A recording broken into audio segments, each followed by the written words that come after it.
commence avec cette information qui nous vient de Chine, de l'entreprise Alibaba. C'est officiel, elle va entrer en bourse aux États-Unis. Oui, et ça pourrait être la plus grosse introduction en bourse de l'histoire. Alors pour le moment, on ne connaît pas la date exacte de l'opération, mais la procédure administrative a commencé. Et dans les milieux d'affaires, cette opération fait beaucoup de bruit. Si vous ne connaissez pas Alibaba, c'est normal puisque l'entreprise est surtout présente en Chine. C'est un peu Amazon, Twitter, eBay et PayPal réunis sous un même toit. On évoque la somme record de 20 milliards de dollars. C'est démesuré si on compare cela à son chiffre d'affaires qui est d'environ 5,6 milliards. Alors bien sûr, comparé aux 74 milliards d'Amazon ou aux 16 milliards d'eBay, c'est peu. Mais il faut dire que les taux de croissance sont fulgurants. L'année dernière, son chiffre d'affaires a augmenté de 72% et son bénéfice a doublé, exactement en un an seulement. Des performances qui sont à l'image du marché chinois où il gère les 4/5 des achats en ligne.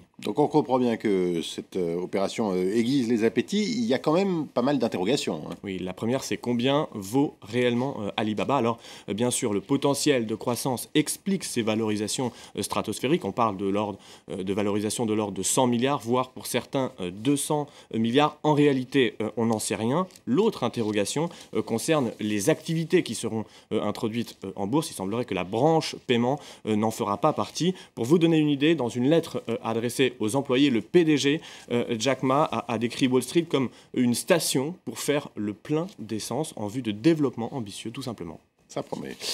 L'autre grande actualité du jour, Georges, c'est Fiat qui lance une grande offensive aux États-Unis. Et c'est la marque Alfa Romeo qui sera en première ligne. Oui, elle bénéficiera de 5 milliards d'euros sur 5 ans. C'est un plan très ambitieux. Le PDG du 7e constructeur automobile mondial a dit qu'il ne voulait pas simplement écrire un nouveau chapitre, mais un nouveau livre, c'est dire. Alors la majorité sera effectivement consacrée à la marque Alfa Romeo, mais il y a aussi des objectifs ambitieux dans les Jeeps. Les explications d'Antoine Lard.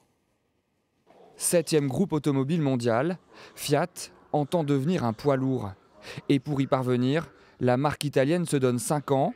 Lors d'une conférence à Détroit, le directeur général a dévoilé une stratégie très ambitieuse. Tout marché et toute marque confondue, notre ambition aujourd'hui est de produire 7 millions de véhicules par an d'ici 2018. 7 millions, c'est 60% de plus qu'aujourd'hui, de quoi atteindre le 5e rang mondial, derrière Renault. Et pour cela, Fiat veut tout miser sur le haut de gamme. 5 milliards d'euros seront investis notamment pour relancer Alfa Romeo, sa marque de sport. Objectif, créer 8 nouveaux modèles et multiplier par 5 les ventes. Le constructeur italien veut aussi doubler la production de Jeep. Nous allons maintenir notre présence sur nos marchés traditionnels, mais notre objectif est d'être plus fort sur les segments haut de gamme à forte croissance, comme celui des 4x4. Pour Fiat, l'avenir se trouve en Asie, notamment en Chine, premier marché automobile mondial. Mais la marque compte aussi sur une croissance des marchés nord- et sud-américains. Une stratégie ambitieuse donc, mais surtout risquée pour ce groupe lourdement endetté, à hauteur de 9,8 milliards d'euros. On passe à présent à ce qui fait l'actualité des entreprises, en bref et en images. Le résultat d'Alstom en baisse de 28% en 2013. Le chiffre d'affaires est pourtant en légère hausse. L'industriel paie les coûts importants liés à son plan de restructuration. Seules les marges de la division transport se sont améliorées. Aucun dividende n'est prévu cette année. Également candidat à la reprise d'Alstom, Siemens a publié ses résultats. Son bénéfice net était en hausse de 12% au deuxième trimestre. Ses commandes chutent de 13%. 2 chantiers au Canada plombent les comptes à hauteur de 310 millions d'euros. Après avoir changé de PDG l'année dernière, le groupe est en pleine réorganisation. Et puis Disney, boosté par son dernier dessin animé, La Reine des Neiges. Outre les revenus en salle, les ventes de produits dérivés ont connu un franc succès. Le chiffre d'affaires des studios Disney a bondi de 35% cette année. De quoi rassurer les investisseurs, le titre a pris plus de 2% hier.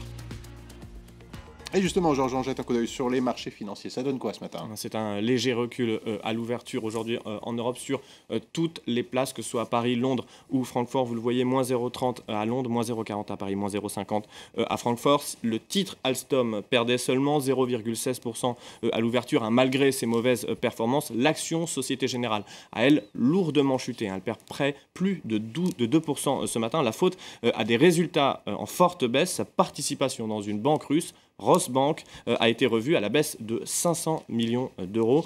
En Asie, sinon, la baisse a été, elle, là, beaucoup plus prononcée. C'était un peu dans le sillage de Wall Street. Le Nikkei a perdu presque 3%, moins 2,93%. Le Nasdaq, lui, comme je le disais, a terminé également en net retrait, moins 1,38%. L'action Twitter a perdu plus de 17%, une chute due à la fin de l'interdiction faite aux employés de vendre leurs titres. Ils ont donc été très nombreux à vendre hier. Voilà donc pour ce tour d'horizon de l'actualité économique. Merci Georges Edric. Je me tourne à présent vers Sandrine Gomez qui nous a rejoint et qui a lu pour nous la presse internationale ce matin. Bonjour Sandrine. Oui, bonjour Vincent. Et à la une de cette presse